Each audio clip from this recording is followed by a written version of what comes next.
Dying Light by Stuart MacBride. Read by John Sessions. The street was dark as they entered the boarded-up building. Scruffy wee shites in their tatty jeans and hooded tops. 3 men and 2 women, nearly identical, with their long hair, pierced eyes, pierced noses, and pierced God knows what else. Everything about them screamed, "Kill me." He smiled. They would be screaming soon enough. The squat was halfway down a terrace of abandoned 2-story buildings. Dirty granite walls barely lit by the dull streetlights, windows covered with thick plywood. Except for one on the upper floor, where a thin, sick-looking light oozed out through the dirty glass, accompanied by thumping dance music that would easily cover any noise he made. He worked his way around the doorframe, twisting the screwdriver in time with the beat, then stepped back to admire his handiwork. 3-inch galvanized wood screws all the way round the door, making sure it stayed irrevocably shut. A grin split his face. This would be the best one yet. He slipped the screwdriver back into his pocket, pausing for a moment to stroke the cold, hard shaft. He was hard too. He always loved this bit, just before the fire started, when everything was in place, when death was on its way.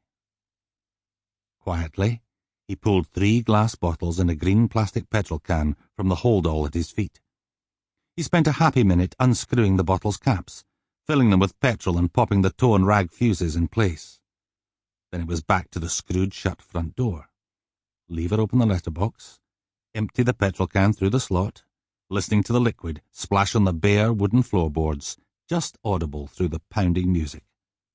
A trickle seeped out under the door, dribbling down the front step to form a little pool of hydrocarbons. Perfect. He closed his eyes, said a little prayer, and dropped a lit match into the puddle at his feet. Whoomp!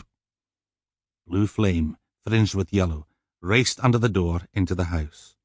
Pause. 2, 3, 4. Just long enough for the blaze to get going.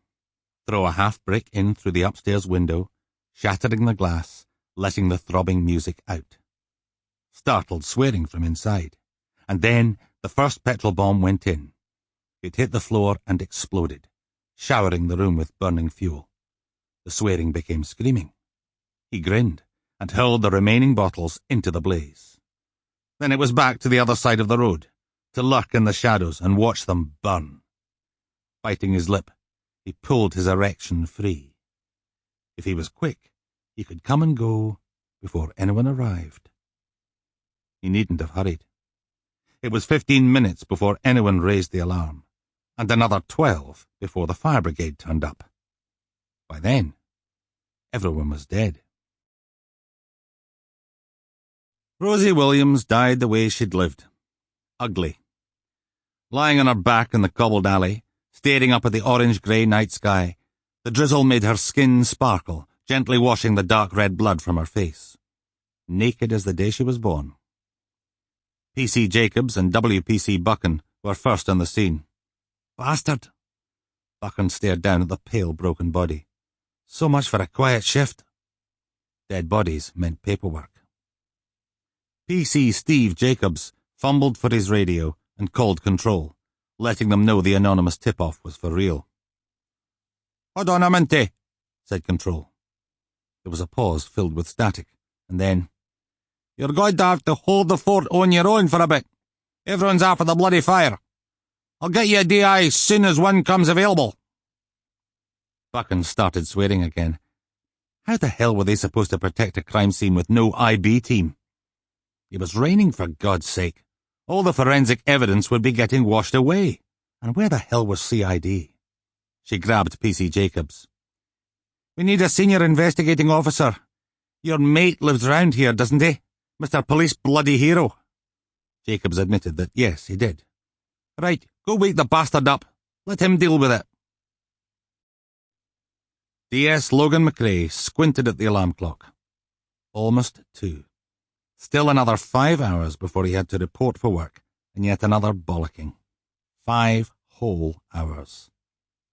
Click. The light in the hall died.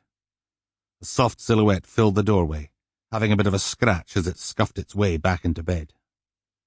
W.P. Sample complete. Ready to continue?